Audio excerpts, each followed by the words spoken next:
queratina, chicos. En la imagen que ven ahí, está representando al citoesqueleto. ¿Estamos de acuerdo? Los microfilamentos de actina, microtúbulo, etc. Los filamentos intermedios, chicos, una de las proteínas que tienen es la queratina. La queratina, ¿ya? Por lo tanto, también podemos encontrar en el citoesqueleto en forma de filamentos intermedios. ¿Qué estructura secundaria tiene la queratina? Alfa hélice. Las estructuras secundarias de la queratina, ¿sí? La estructura secundaria, vamos a ver aquí, la estructura secundaria es la alfa hélice. Eso queda muy claro. Bien, aquí están las cadenas alfa. Ahí está una cadena, una alfa hélice. ¿Sí? Va a formar dímeros. Después protofilamentos, protofibrillas y filamentos intermedios. Hermoso, ¿no? No debes saber todos estos pasos. Simplemente miren cómo se están asociando las alfa hélices para formar filamentos intermedios. Entonces, vamos con lo siguiente.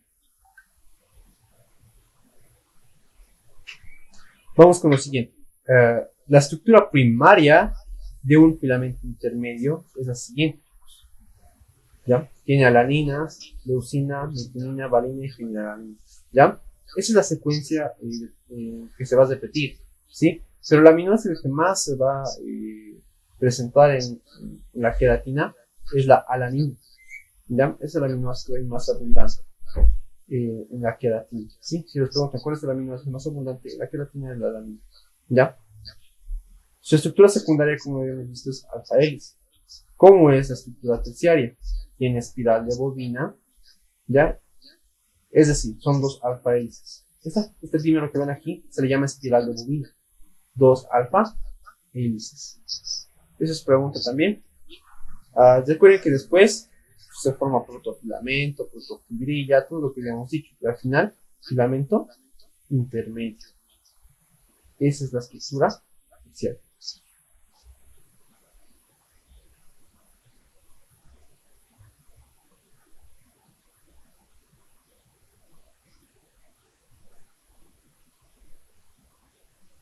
Vamos con la fibroína.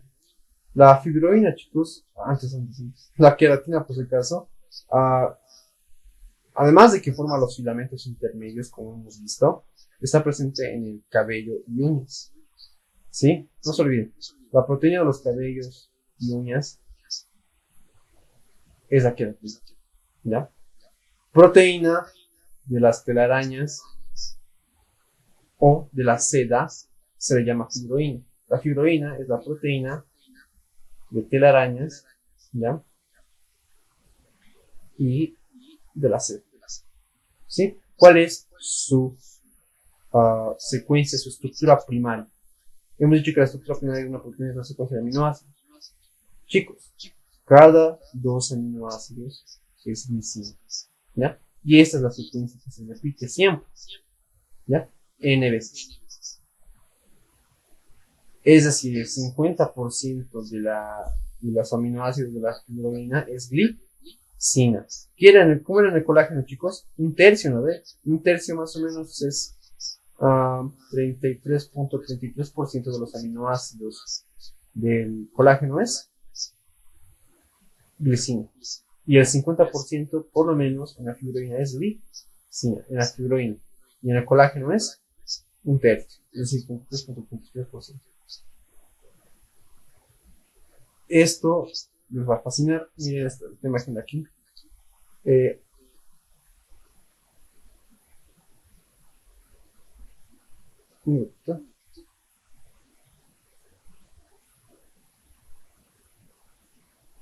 Ya hemos visto la estructura primaria. Hemos dicho que por lo menos dos aminoácidos, de cada dos aminoácidos, uno es glicina. ¿Lo ven? Es decir, el 50%. La estructura secundaria, chicos, es una hoja plegada beta. ¿Sí? Es una hoja plegada beta y además es antiparalela, ¿ya? La hoja plegada beta antiparalela, chicos, miren, supongamos que esa es una hoja plegada beta.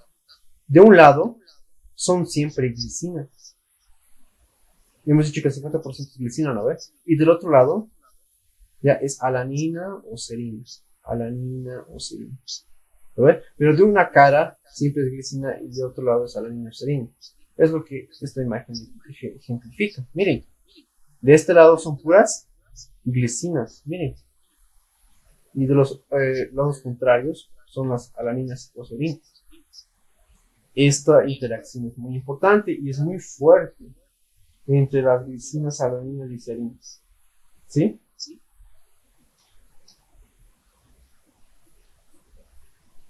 Y miren, se apilan así las hojas plegadas beta. Aquí hay tres. 1, 2, 3. Se están apilando por interacción de glicinas, alaninas y serinas. Miren, y se apilan de esta manera las hojas plegadas beta. ¿Ya? Miren, forman ya parte de las telarañas, como ya hemos dicho, y de la proteína de la célula. ¿Por qué es tan fuerte? Es porque se están apilando, ¿ya?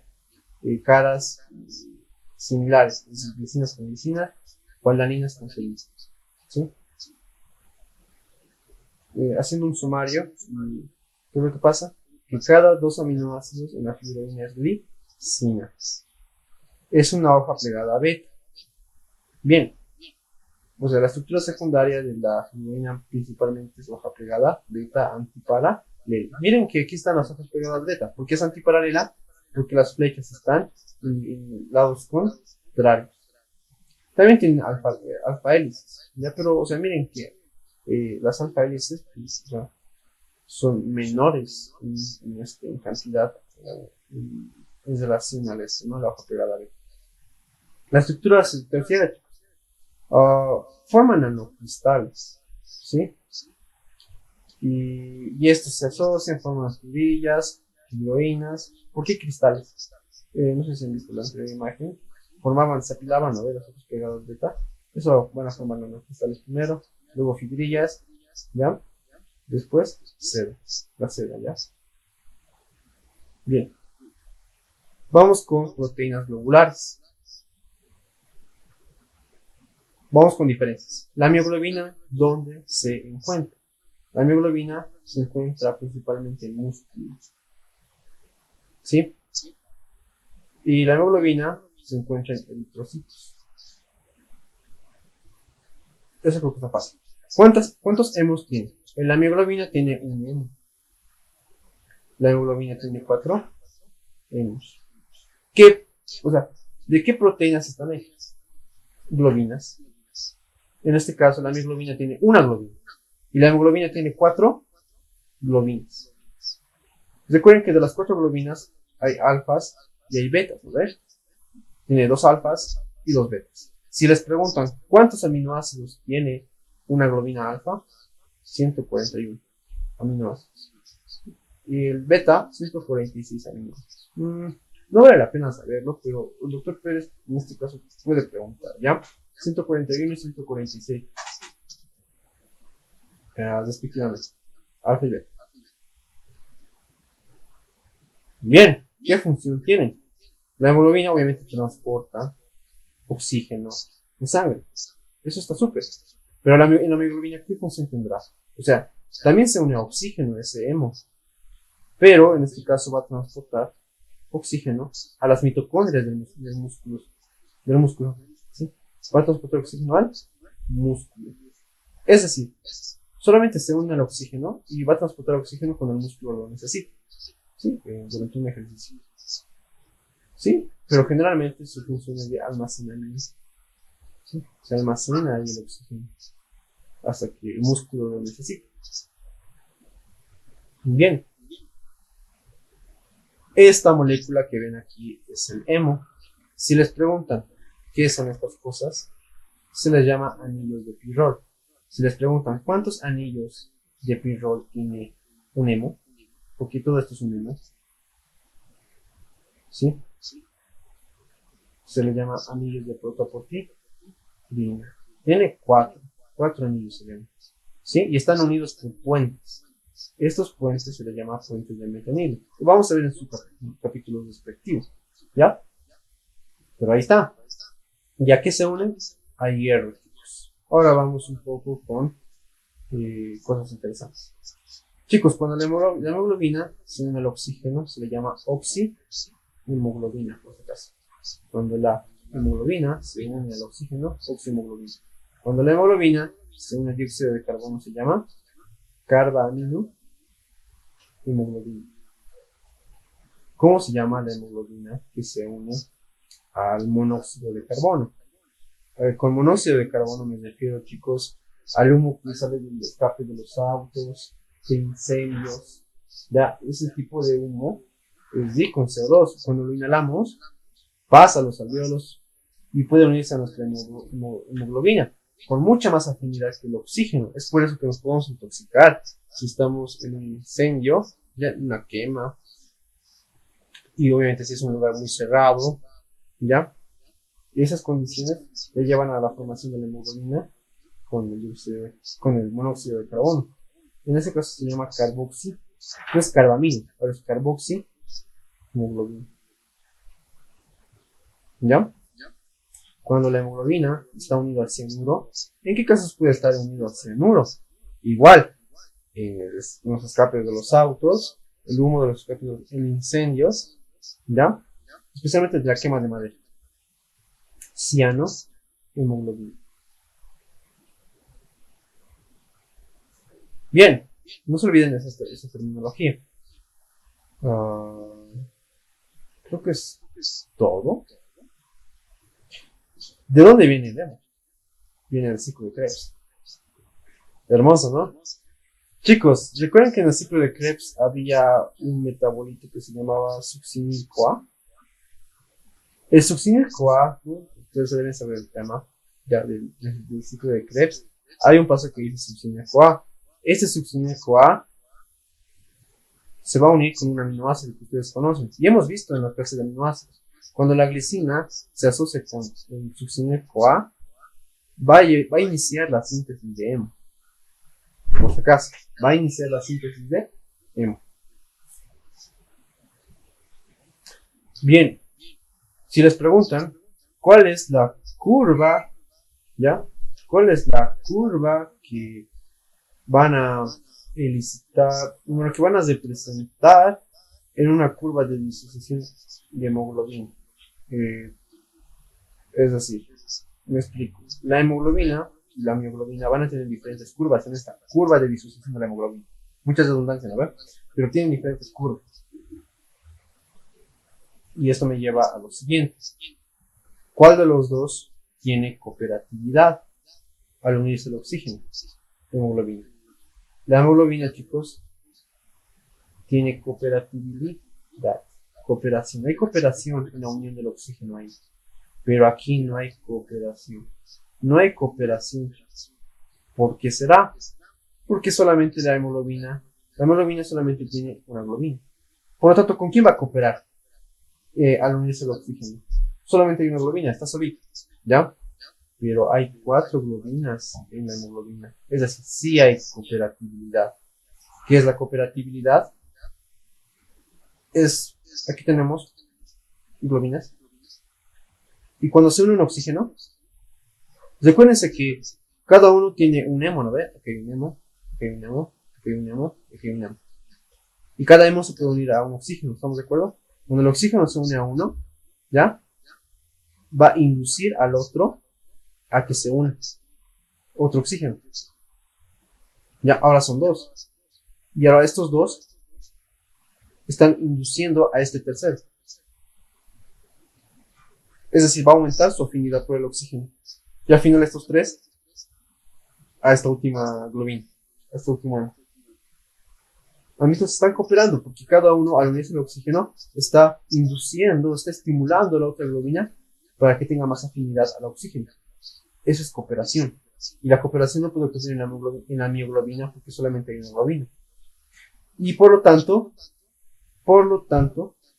las curvas son diferentes. La curva de la mioglobina va a ser hiperbólica, ¿no? Esa es una curva hiperbólica rectangular. En cambio, la curva de la hemoglobina va a ser de S itálica. O también se le dice, tiene un nombrecito. Sigmoidea. Se me iba, chicos, el nombre. Sigmoidea. Sí, de eso. Sigmoidea. Es itálico. Porque la cooperatividad existe en la hemoglobina. Miren, chicos, hay una curva que se aplana al principio y otra que se aplana al final. ¿Sí? Y eso hace que sea una curva sigmoidea. Eso nos lleva a lo siguiente. Al 2,3. 2,3 difosfoglicerato.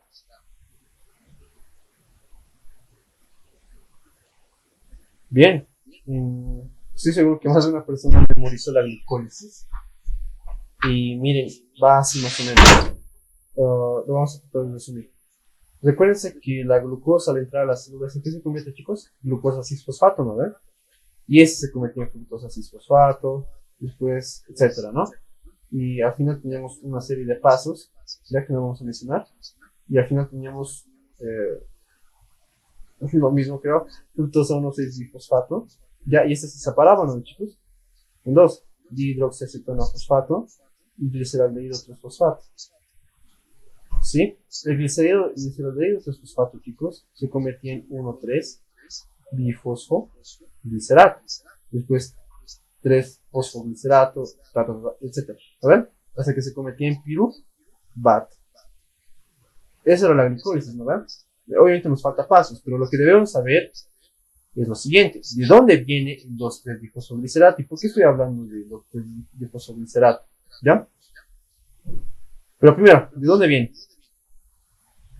¿De dónde viene? Viene del 1,3-di o bifosfoglicerato. Aquí le he puesto B.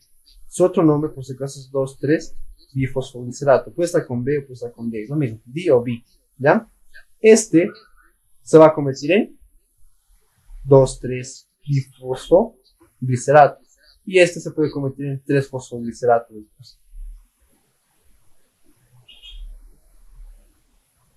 Si les pregunto, ¿de dónde viene el 2,3-bifosfoglicerato? Viene de la glicólisis. ¿Y en qué células ocurre? Este paso, chicos, solamente ocurre en el eritrocito. Solamente ocurre en el eritrocito. ¿Sí? A este ciclo que ven aquí, chicos, este ciclo que ven aquí, se le llama ciclo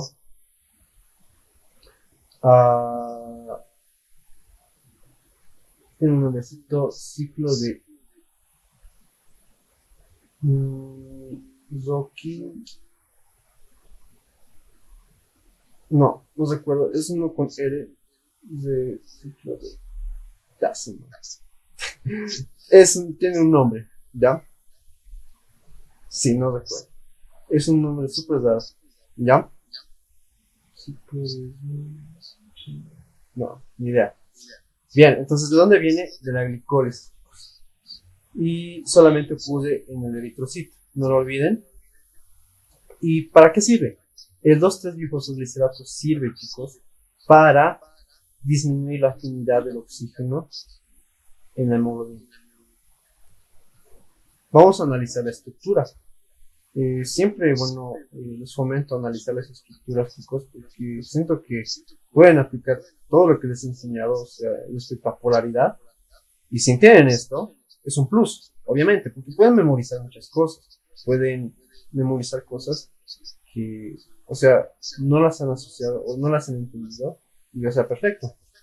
Porque está bien, hay muy poco tiempo para entender todo a su perfección, chicos. Sí, pero esto yo considero que es importante saber, no memorizarlo, ¿ya? Y eso lo vamos a entender analizando la estructura. No memorizando, sino entendiendo la estructura, ¿ya? Glicerato. Es un glicerato, ¿no? Entonces tiene 3 carbonos, como el glicerol. 1, 2, 3. Es 3. 3, 1, 2 y 3. Bien, en el carbono 2, es decir, en el carbono 2 y en el carbono 3 hay 2 fosfatos, ¿no ven? Ahí está. 2,3-difosfoglicerato. Termina con ato porque hay un grupo ácido. Ese es el grupo ácido, COOH. Bien, creo que se entiende la estructura, ¿no ven? 2,3-difosfo glicerato, 2 fosfatos y un átomo. Bien, recuerden que esto puede ionizarse. Aquí hay una carga negativa, otra carga negativa aquí, otra carga negativa aquí, otra carga negativa aquí. Conclusión, el 2,3-glifosfoglicerato tiene cargas negativas. ¿Listo? Esa es la conclusión de lo que quiere que lleguemos. ¿Ya? Aquí está el 2,3-glifosfoglicerato, el primero. Miren cómo el 2,3-glifosfoglicerato en la imagen de la izquierda se está asociando con las globinas. Ahora sí, ahora es momento de aplicar aminoácidos, las estructuras. Miren, ¿qué es esto, chicos? ¿Cómo se llama este anillo? Que ya lo hemos repetido incansablemente. ¿Cómo se llama? Este anillo. ¿O a qué aminoácido pertenece? Histidina. Pertenece a la histidina, chicos, es el anillo de imidazol. No se puede creer. Histidina. ¿Cómo se llamará este aminoácido largo? El que ven aquí. Lisina. Este es histidina. La lisina, chicos, ¿qué carga tiene? Positiva. ¿Qué carga tiene la histidina? Positiva. ¿Qué me dicen de esta histidina? Positiva. ¿Qué me dicen de esta lisina? Positiva. De esta otra, positiva. Y de esta, positiva. Son cargas positivas, ¿estamos de acuerdo? Y el 2,3-glifosfoglicerato se está uniendo a ellas. ¿Ya? Tiene cargas negativas, las cargas positivas las están rodeando, o sea que son aminoácidos obviamente, y están interaccionando con este 2,3-glifosfoglicerato. ¿Qué es lo que pasa con esta sucesión? El 2,3-glifosfoglicerato, ¿qué está haciendo? Para que me puedan entender esta parte, tienen que entender esto. Ubican el anillo, ¿no? De hemo que hemos visto. Era así, ¿no? Vamos a hacerlo así. Aquí está el hierro. Eso, ¿no ve? Eran 4 imidazoles. Está simplificado. Ya, ahora vamos a, ¿cómo decirlo? Lo vamos a inclinar para formar un plano. Perfecto. Ahí tenemos un plano. Aquí está el hierro. Aquí está unido a sus imidazoles. Perfecto. Por arriba, chicos, el hierro se une al oxígeno. Por abajo, chicos, se une a una histidina. Por abajo. Entonces, ¿cuántos enlaces tiene aquí el hierro? Tiene 6. 1, 2, 3, 4, 5 con el oxígeno. Y el sexto enlace de coordinación es con la histidina. La histidina, obviamente, forma parte de las globinas. ¿Lo ven? Forma parte de las globinas. ¿No? ¿Y qué es lo que pasa con el 2,3-glifosfoglicerato? Se une a las globinas por medio de estas interacciones electrostáticas. Va a hacer que se muevan. ¿Sí? Me explico. Aquí está el hierro. Aquí está el plano. Ahí está el hierro. Por arriba se une el oxígeno. Por abajo se une al anillo de imidazol de la histidina. Perfecto, ¿no? Y aquí está el polipéptido.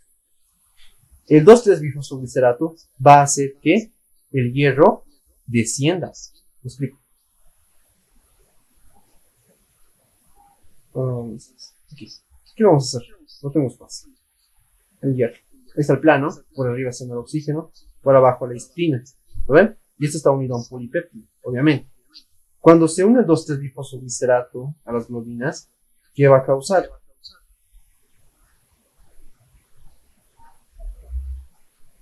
Bien, ¿qué va a causar?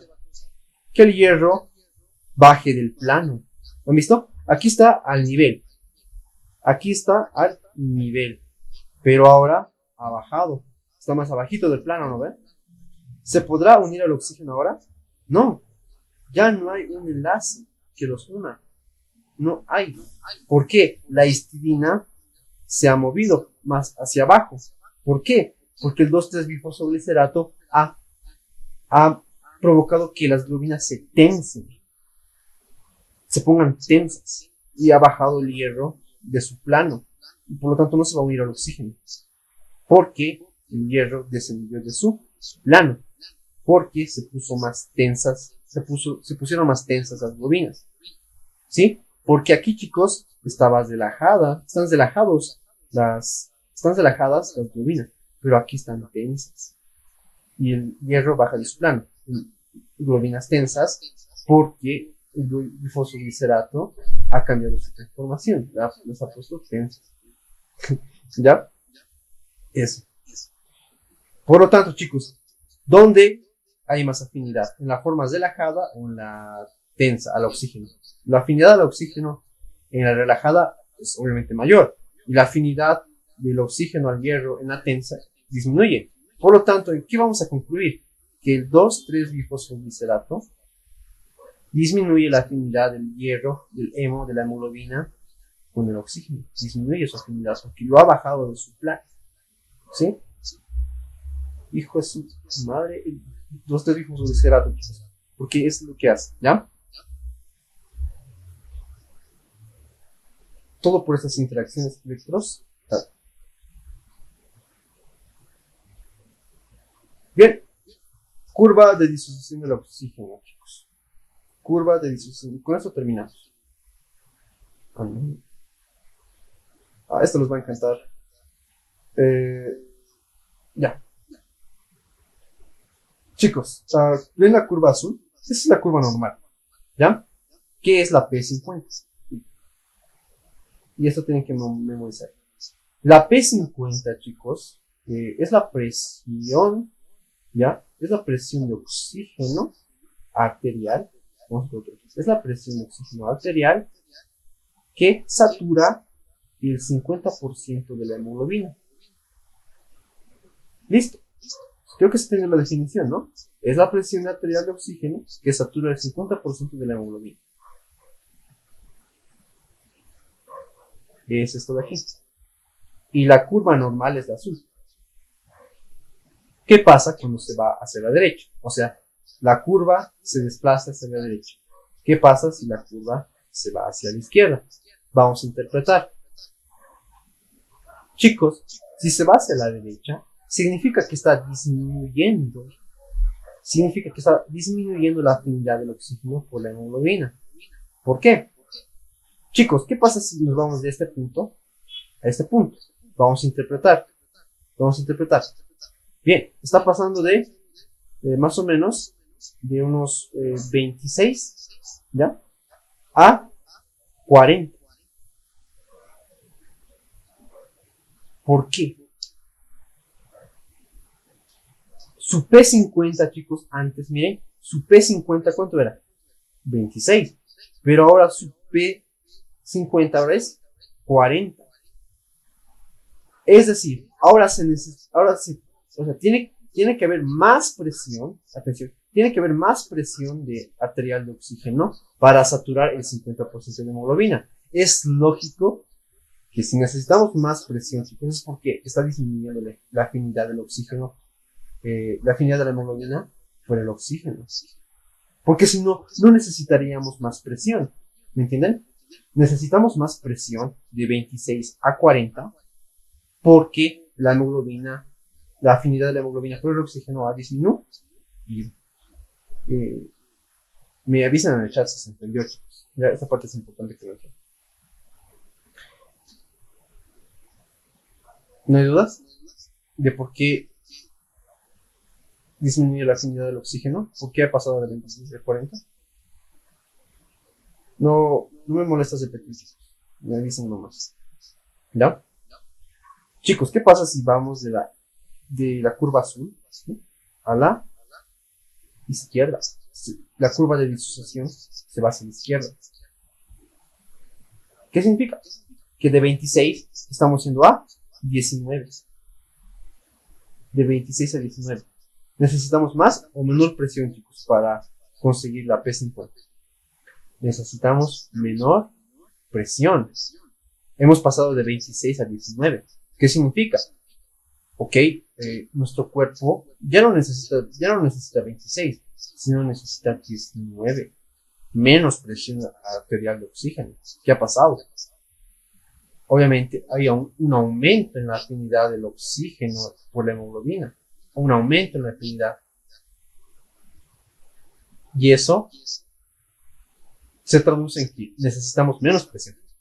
Menos presión, porque necesitamos menos, porque la hemoglobina tiene mucha afinidad ya por el oxígeno. Conclusión, si va hacia la derecha, ¿no? Si la P50 aumenta, es decir, la curva se va hacia la derecha, vamos a suponer que esto es nuestra curvita, y nuestra curva se va hacia la derecha, significa que está aumentando la afinidad del oxígeno por la hemoglobina. ¿Qué pasa si la P50 disminuye? Significa que, al revés, sin duda contra mi error. Otra vez, si la P50 se desplaza hacia la derecha, la curva se disocia hacia la derecha, hay menos afinidad, ¿no? Menos afinidad del oxígeno por la hemoglobina. Si la P50 disminuye, aumenta la afinidad, ¿no? Aumenta la afinidad del oxígeno por la hemoglobina. O sea, se va hacia la izquierda. La curva. ¿Listo? ¿Qué condiciones aumentan o disminuyen la afinidad del oxígeno por el oxígeno? Bien, es el siguiente. Si la P50 aumenta, significa que disminuye, ¿no, chicos? Si la P50 aumenta, significa que disminuye la afinidad del oxígeno. Es decir, las condiciones que aumentan, se las voy a mencionar en este momento. Cuando aumenta la cantidad de hidrogeniones en el medio. Cuando aumenta la cantidad de dióxido de carbono en el medio. Cuando aumenta la cantidad de 2,3-glifosfoglicerato del medio. ¿Ya? Va a provocar que la curva, antes, un aumento en la temperatura, aumento en los hidrogeniones, aumento en el dióxido de carbono y aumento en las concentraciones del 2,3-glifosfoglicerato en el eritrocito, que va a provocar que disminuya la afinidad del oxígeno en la hemoglobina. Porque la P50 aumenta. Ahí está su mnemotécnica. Si la P50 aumenta, es decir, aumenta los hidrogeniones, aumenta el CO2, todo lo que hemos mencionado, va a disminuir la afinidad del oxígeno en la hemoglobina, ¿no? Recuerden que cuando aumenta los hidrogeniones se traduce en si el pH baja, ¿no, chicos? Por si acaso, disminuye el pH. Todo el proceso contrario, chicos, es así. Si tenemos menos hidrogeniones, si tenemos menos dióxido de carbono, si tenemos menos 2,3-glifosfoglicerato, si tenemos menos temperatura, hay un descenso en la temperatura, va a provocar que la curva se disocie hacia la izquierda. Es decir, la P50 disminuye. Vamos a colocar aquí, P50 disminuye. Y aquí aumenta la P50. A la derecha, disminuye la afinidad. A la izquierda, aumenta la afinidad. ¿Sí? Pregunta posible de examen del Pérez, chicos. ¿Cuál es la P50 de la hemoglobina A1? Ahorita les voy a explicar qué es la hemoglobina A1. Ya, pero anoten. La P50 de la hemoglobina A1 es 26,6 milímetros de mercurio. Recuerden que la presión de oxígeno se mide en milímetros de mercurio. ¿Lo ven? La P50 de la hemoglobina fetal es 19 milímetros de mercurio. Chicos, entonces ustedes, por favor, respóndanme aquí. ¿Qué hemoglobina tiene más afinidad al oxígeno? Entre la hemoglobina A1 y la hemoglobina fetal, según los valores que les he dado. ¿Cuál de los dos tiene mayor afinidad por el oxígeno?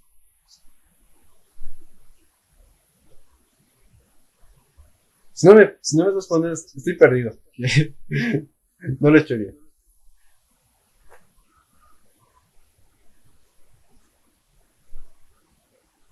En el chat, o si quieren pueden hablar. ¿Cuál? ¿La hemoglobina fetal o la hemoglobina A1 cuál de ellos tiene mayor afinidad al oxígeno?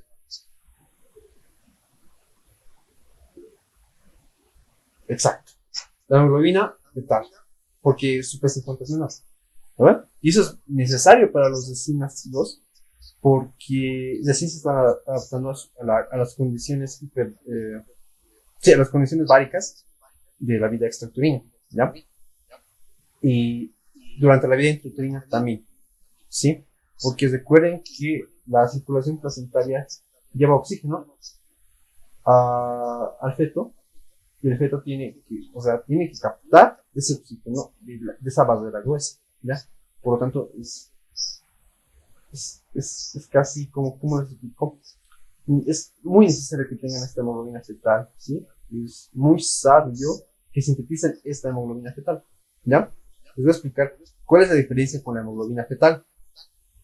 Y esto es genial. Anoten. ¿Cuál es la diferencia entre la hemoglobina A1 y la hemoglobina adulta y la hemoglobina fetal?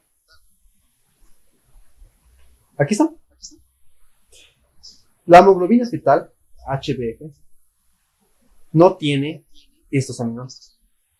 No tiene esto, no tiene esto, no tiene este aminoácido, no tiene este de aquí. Es decir, las cargas positivas están desapareciendo. ¿Estamos de acuerdo? Por lo tanto, yo les pregunto, ¿el 2,3-bifosfoglicerato se unirá?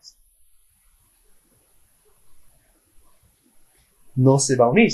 Recuerden que el bifosfoglicerato tiene cargas negativas, ¿no? El 2,3-bifosfoglicerato tiene cargas negativas y necesita cargas positivas.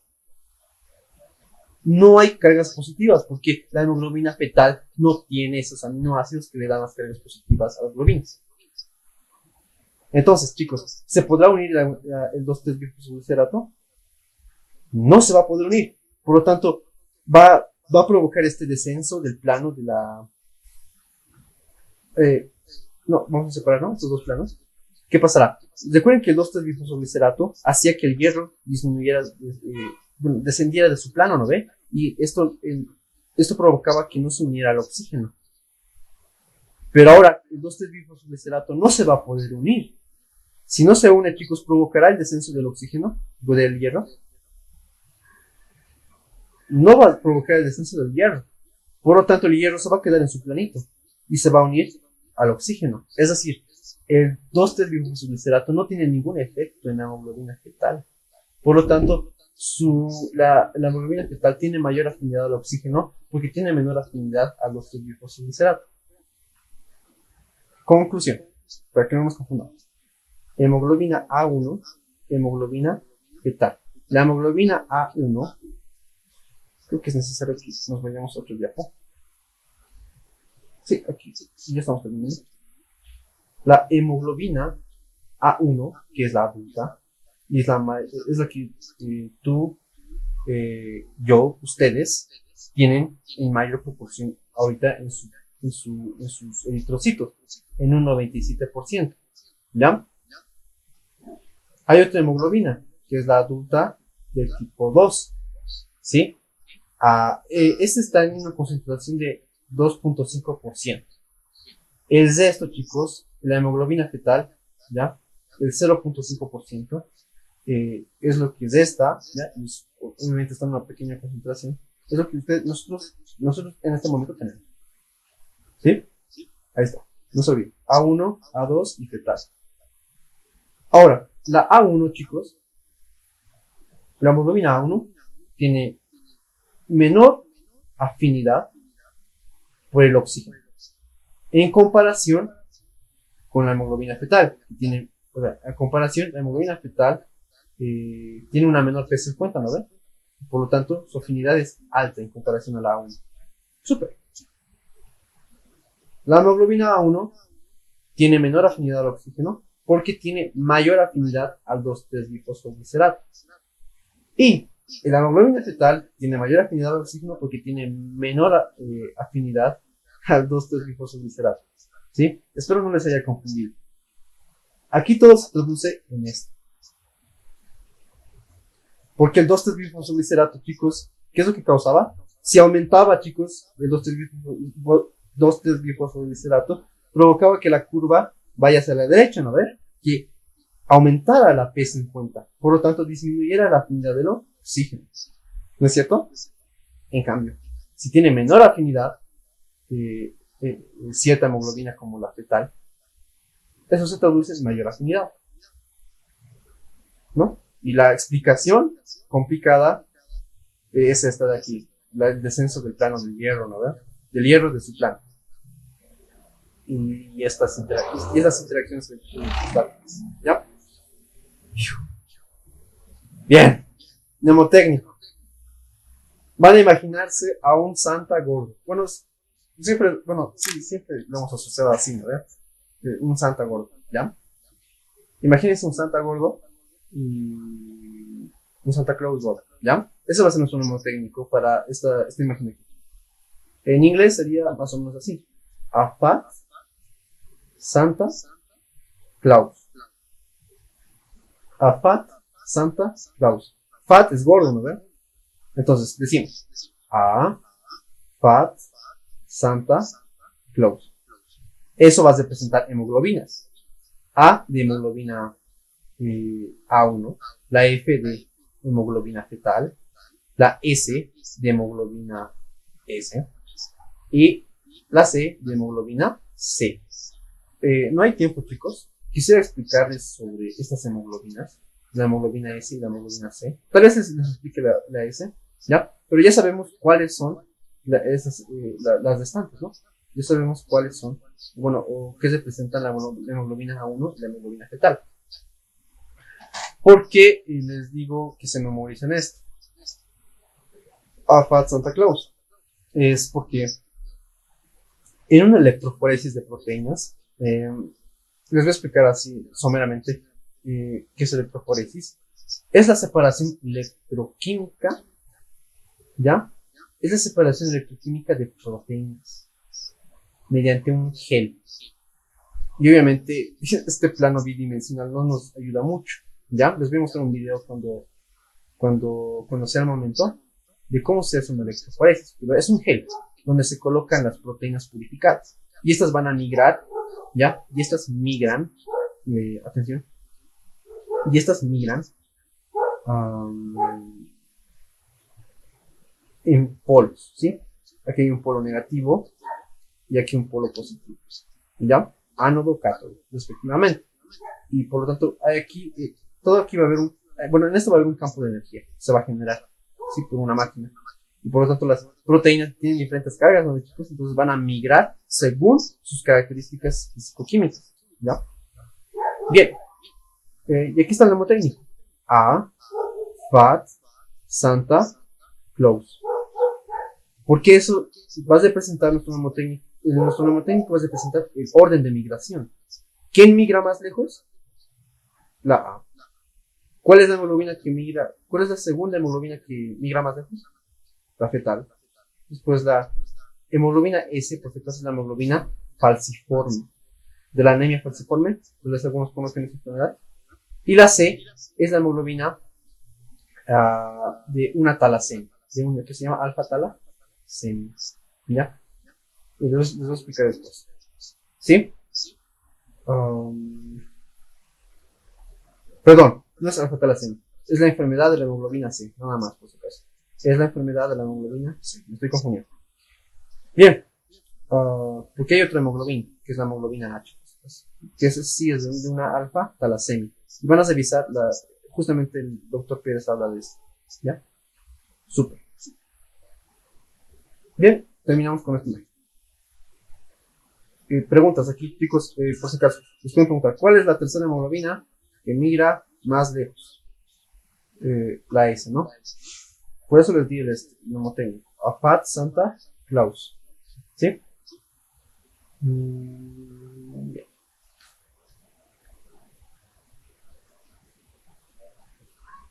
Chicos, esta paciente, esta niñita, tiene una facie que se la denomina facie en ardilla. Chicos, porque, bueno, se parece a una ardilla.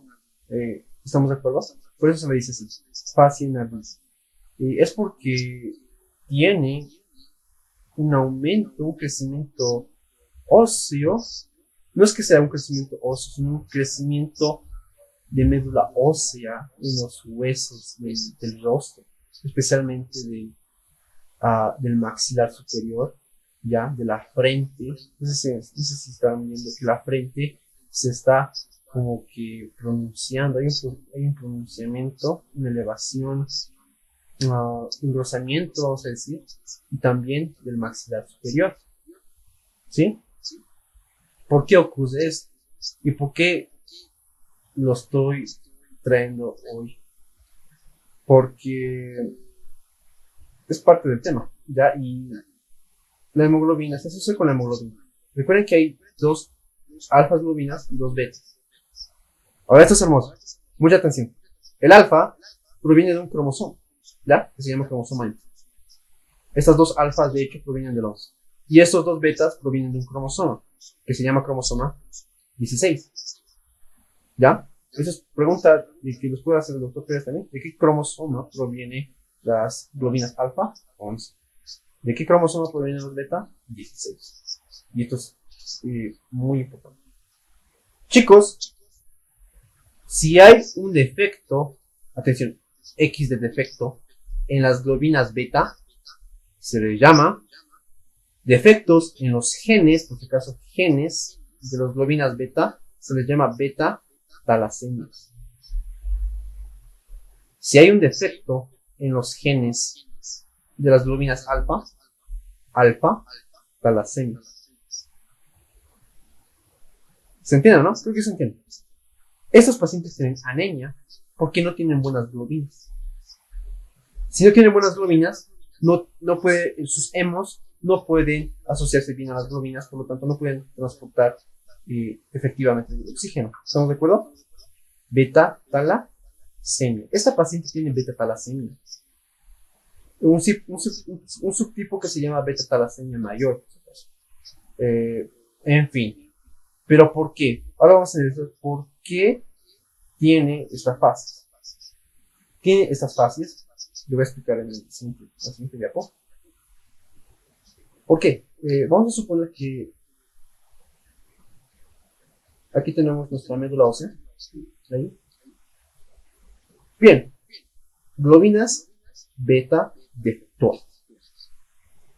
Están defectuosas.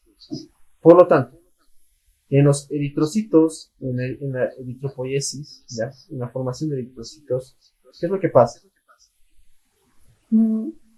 Porque todo se traduce en una ecuación, chicos. La hemoglobina son 2 globinas alfa, más 2 globinas beta, más 4 hemos, ¿verdad? Más 4 hemos. Es nuestra ecuación. Por lo tanto, chicos, como hay globinas beta defectuosas, entonces significa que van a disminuir. ¿Lo ve? Si disminuye, obviamente va a disminuir también la hemoglobina. Si disminuye la hemoglobina, ¿en qué se traduce? Anemia. Si hay anemia, el transporte de oxígeno está disminuido. ¿Estamos de acuerdo? Entonces, nuestro cuerpo lo traduce mal. Esta enfermedad en la que hay, en nuestros tejidos no están recibiendo poco oxígeno por la poca hemoglobina que hay, ¿no? Por la hemoglobina defectuosa, por las globinas beta defectuosas, perdón. Nuestro cuerpo responde mal, ¿ya? ¿Qué es lo que pasa? Que se está formando médula ósea, en donde no debería haber. En este caso, ¿dónde? En los maxilares. Chicos, se está formando médula aquí. Es por eso que se está desarrollando esta fase. Igual en el hueso frontal. Se está formando médula ósea, ¿sí? En los huesos planos de la calota. Miren, chicos, este signo radiográfico se le llama signo de rapado, del pelo rapado, ¿sí? Signo del pelo rapado, porque, o sea, pareciera que tuviera pelo, ¿no? Pero está rapado, ¿no, chicos? En la radiografía. Bien, facies en ardilla, facies en pelo rapado. ¿Por qué? Por una hematopoiesis extramedular. Es decir, una hematopoiesis que ocurre fuera de lugares convencionales de hematopoiesis. Principalmente son los huesos largos, ¿no ve?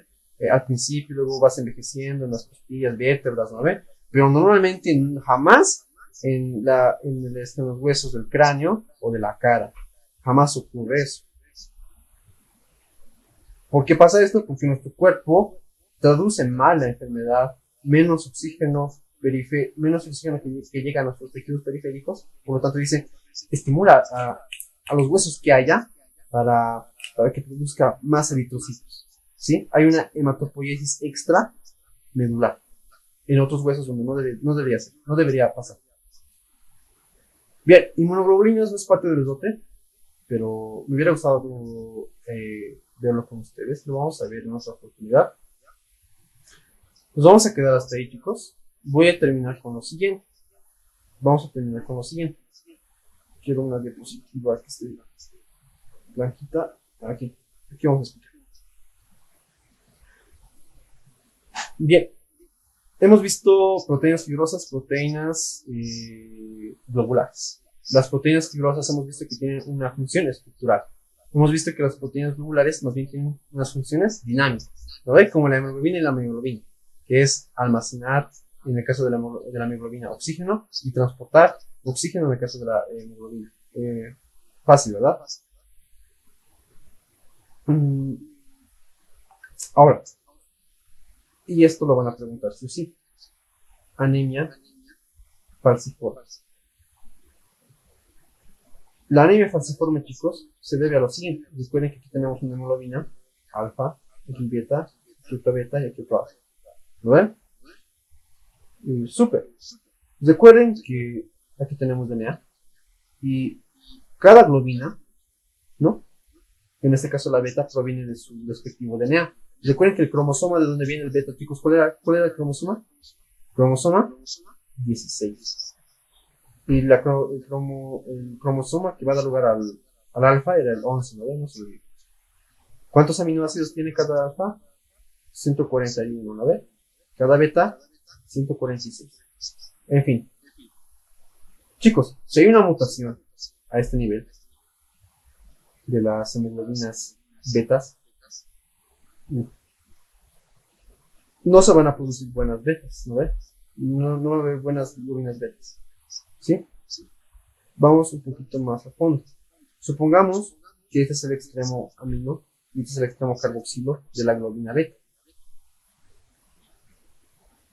Y este es la posición 6. Es el sexto aminoácido. Normalmente, chicos, voy a colocar aquí una N normal. Este es lo normal. Como es lo normal, en el sexto aminoácido tenemos GLU. GLU, ¿qué era, chicos? GLU. Ácido glutámico o glutamato. ¿Qué pasa en la anemia falciforme? En el sexto aminoácido, ese glutamato se ha reemplazado por una valina. Esta es una hemoglobina. En la normal era una hemoglobina beta, ¿estamos de acuerdo? Pero ahora es una hemoglobina S. Falciforme se le dice, chicos. ¿Se recuerdan el nomotécnico de Fat Santa Claus? ¿Verdad? El gordo Santa Claus. Y había una S, ¿no ves? De Santa. Esa hemoglobina S, chicos, se le llama hemoglobina falciforme. Porque se ha reemplazado un glutamato por el glutamato normal, ¿no? Por una valina. Chicos, el glutamato era un aminoácido polar, ¿no ves? Era polar con carga negativa. La valina, ¿qué es, chicos? Apolar. Y no tiene carga. Yo les pregunto, ¿cambiará la propiedad físico-química de esta hemoglobina? Claro que sí. Ya no tiene una carga negativa. Ahora tiene una carga que es neutra y además apolar. ¿Cómo se traduce eso en la enfermedad? ¿Cómo se traduce eso en la enfermedad? Chicos, esto es el eritrocito normal. Este es un eritrocito N, normal. ¿Qué pasa en un eritrocito falciforme? Tiene forma de os. Aquí tenemos un vaso. Aquí, súper feliz. El eritrocito de aquí está súper feliz. Porque es un vaso que está, pues, a la medida, vamos a decir. Y aquí tenemos el mismo vaso, pero nuestros eritrocitos, de hecho, lo están ocluyendo. Porque están más largos, ¿estamos de acuerdo? son más largos, son elongados y son rígidos. Recuerden que normalmente, chicos, los eritrocitos son deformables, ¿no ven? Pero estos son rígidos. Por lo tanto, ocluyen vasos. ¿Qué pasa, chicos, si ocluimos un vaso coronario? Infarto agudo de miocardio. ¿Qué pasa si ocluimos una arteria cerebral? La media, la anterior, la posterior, ¿no? ¿Recuerdan la nato? Accidente cerebrovascular.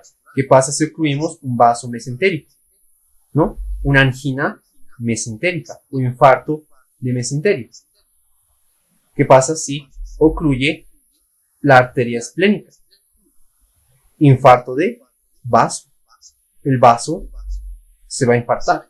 ¿Qué pasa cuando ocluimos las arterias que llegan a nuestra mano? No sé específicamente cuál se ocluye, no sé específicamente cuál se ocluiría, pero son los que van a llegar a los dedos, principalmente, ¿ya? Vamos a suponer que aquí tenemos unos dedos.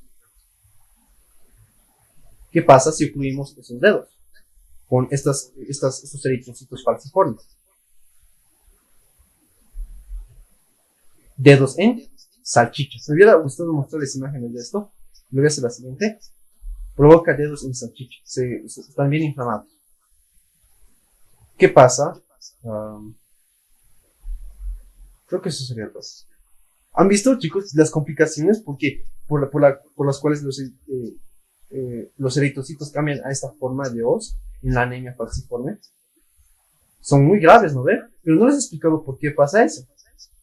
Recuerda, ¿no? Hemoglobina. Esta es la normal. Y esta es la hemoglobina beta, alfa, todo hermoso. ¿No? Hermosísimo. Acá hay alfa, acá hay alfa.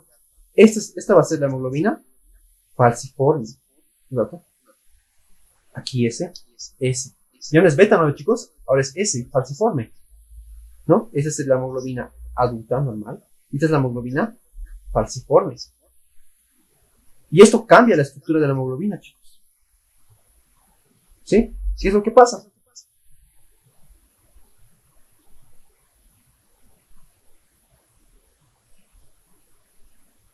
Se apila. Las hemoglobinas se están apilando. Se están apilando. ¿Por qué? Han perdido una carga negativa. Y en cambio, ahora tienen es decir, han perdido un aminoácido polar. El ácido glutámico, ahora tienen valina. Tenían glutamato, ahora tienen valina. La valina hace interacciones hidrófobas y hace que se apilen las hemoglobinas. ¿Esto qué va a pasar, chicos? Obviamente va a elongar el tamaño del eritrocito. Aquí era el eritrocito normal, bonito, pero aquí va a estar elongado por esa mutación. Y se hace más rígido, obviamente, ¿no? El eritrocito.